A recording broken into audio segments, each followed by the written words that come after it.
I must congratulate you, in terms of setting this up, because India badly needs it, very frankly. Yeah. Because if you look at our schooling system, learning by rote and not learning by doing or creating, basically, I think this will be a big boost. And you will be amazed to see what capacity or creativity our young kids have. Correct. Excepting they don't get an opportunity. Our culture is don't touch it, it will break, and the rest of it. Now here what we are saying is that do tinkering. That's what Government of India is promoting.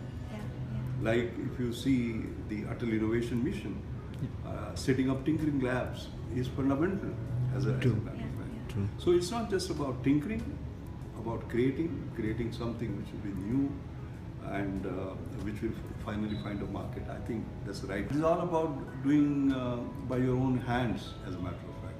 So I think the principle is absolutely fantastic, and I'm very happy that this moment you are trying to bring to India, because I do believe that 1.25 billion Indians does not mean 1.25 billion mouths, but they mean 1.25 billion minds.